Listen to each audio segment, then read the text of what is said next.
အားလုံးပဲမင်္ဂလာပါ Tutor Julie YouTube channel ကလည်းပြန်လည်တစ်ခါကြိုဆိုလိုက်ပါရခင်ဗျာဒီခါကျွန်တော်တင်ပေးချင်တဲ့အကြောင်းအရာက Photoshop မသုံးပေးတဲ့ Microsoft မှာပေါင်ချာလှလိုက်လေးတည်ဆောက်တဲ့နည်းကိုကျွန်တော်တင်ပေးတော့မှာဖြစ်ပါတယ်ဆိုတော့ကျွန်တော်တင်ခန်းစာကိုစတင်ဖို့အတွက်ကျွန်တော် Microsoft ကိုဖွင့်လိုက်ပါတယ်ဖွင့်လိုက်ပြီးဆိုလို့ရှိရင်တော့ page layout မှာကျွန်တော်ကဒီမှာ size ကိုရွေးပါတယ် size ကိုကျွန်တော်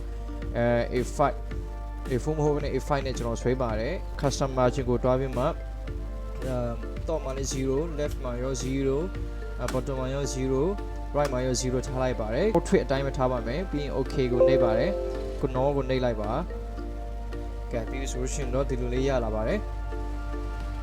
ကဲပြီး solution တော့ဒီရုံးဆိုကျွန်တော် shape တစ်ခုဆွဲပါတယ် insert ကိုနှိပ်ပြီးမှ shapes ကိုတွားပါတယ်ညာ shapes ကိုယူပါတယ်ပြီးရင်ဆွဲလိုက်ပါတယ်ဆွဲပြီးမှ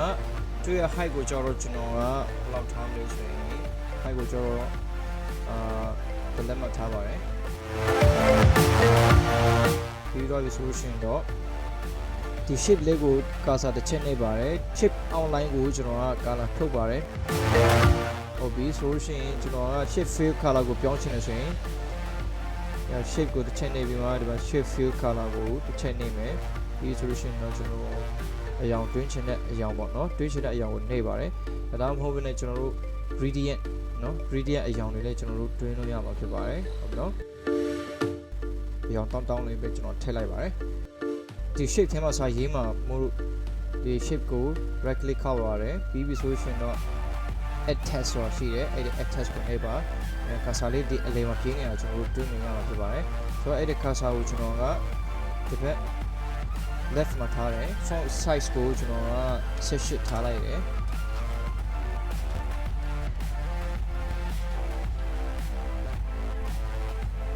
ဒီ font ကိုကျွန်တော်တို့ကိုကြိုက်တဲ့ style နဲ့ထည့်လို့ရပါတယ် font size ကြီးပဲဆိုလို့ရှိရင်လည်း select ချိန်က font size ထပ်ကြီးပေးလို့ရတယ်ကြည့်ပြီးဆိုလို့ရှိရင်တော့ကျွန်တော်က under တစ်ချက်ခောက်တယ် font size ကိုကျွန်တော်ပေးလိုက်ပါတယ်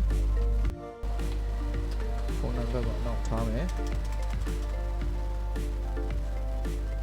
ဒီ Java spacing ကိုစီချင်နေဆိုရင် select ချိန်မယ်ဒီ line spacing ကိုနှိပ်ပါတယ်ဒီမှာက0ထားပါပြီး okay ကိုနှိပ်လိုက်เนาะဆိုတော့နည်းနည်းလေးစီသွားပါပြီ shapes ကိုတွားတယ် text box ကိုယူတယ်ဆိုတော့ကျွန်တော်ဆွဲလိုက်ပါတယ်ကိုကဇေယျဆောက်ဖို့ပေါ့เนาะ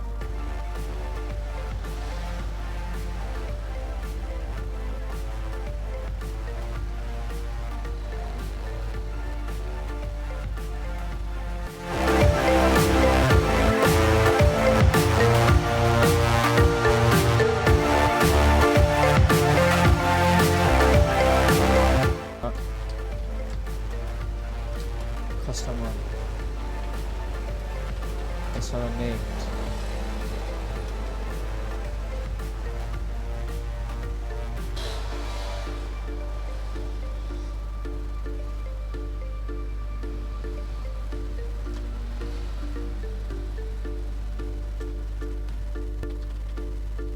address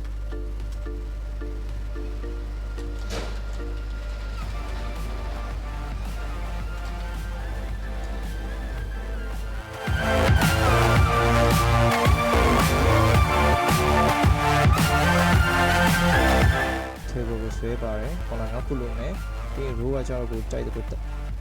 ဘယ်နှ line ကြိုက်လဲကိုကြိုက်တဲ့ကိုတက်လိုက်လို့ရတယ်ကျွန်တော်set the line ထည့်ပါမယ်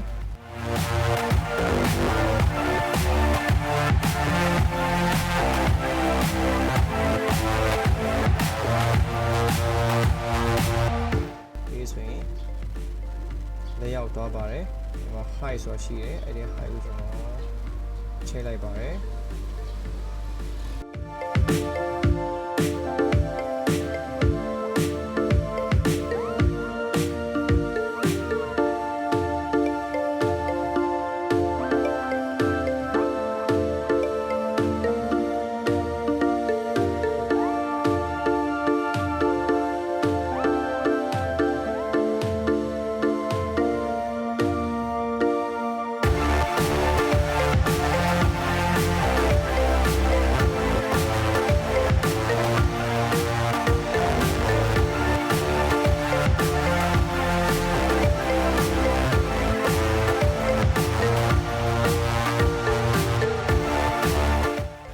data ကိုကျွန်တော် center မှာထားချင်တယ်ဆိုရင်ဒီ center လေးကိုရွေးပါနော် table 2 ရဲ့အောက်မှာ layout ရဲ့အောက်မှာဒီမှာ insert below ဆိုတာကိုနှိပ်လိုက်ပြီနော်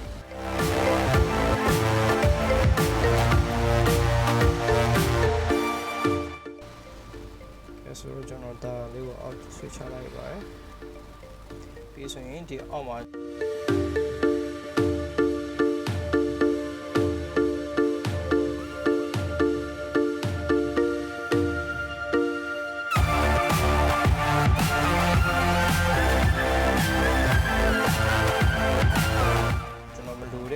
eraser ဖြစ်လိုက်ပါတယ်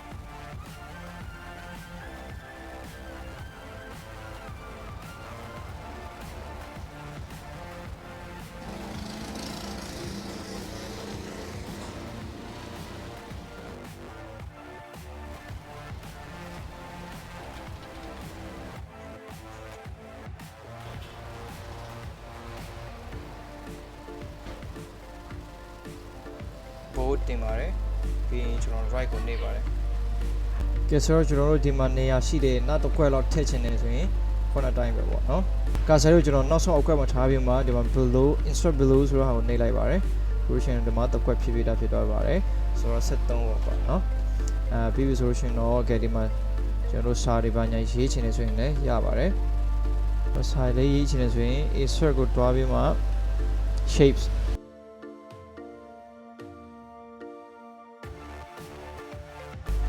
ပြီးဆိုရင်ဒီ shape outline ကို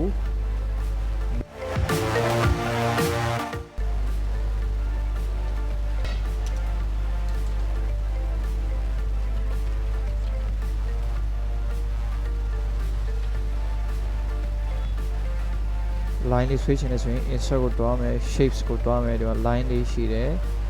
line ပုံလေးနဲ့ကျွန်တော်ဆွဲလိုက်ပါတယ် shift ကိုခံပေးမယ်เนาะ shift ကိုမခံလို့ရှိရင်တော့အပေါ်တက်အောက်တက်မြင်းဖြောက်မရအောင်เนาะ shift ကိုဖြည့်ပြီးမှဆွဲလိုက်လို့ရှိရင်တော့ကျွန်တော်မြင်းဖြောက်ရမှာဖြစ်တယ်ဆိုတော့အဲ့ဒီ shape outline ကိုကျွန်တော်တို့ black color ပြောင်းပေးတယ်ပြီးရင်တော့weight ပေါ့เนาะအထူဘလောက်အထူကြိုက်လိုက်ပေါ့เนาะကျွန်တော်တို့ဒီမှာအထူရွေးလို့ရပါတယ်ကဲ okay solution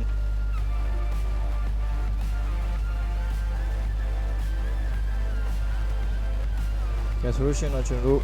voucher လောက်တာကျွန်တော်တို့ PC တောင်းပြီးဖြစ်ပါတယ်အားလုံးပဲကျေးဇူးတင်ပါတယ်နောက်ဗီဒီယိုတစ်ခုမှလည်းပဲပြန်လည်ကြည့်ရှုနိုင်ဖို့အတွက်ကျွန်တော်ရဲ့ channel လေးကို subscribe လုပ်ထားဖို့မေတ္တာရက်ခံချင်ပါတယ်အားလုံးကျေးဇူးတင်ပါတယ် see you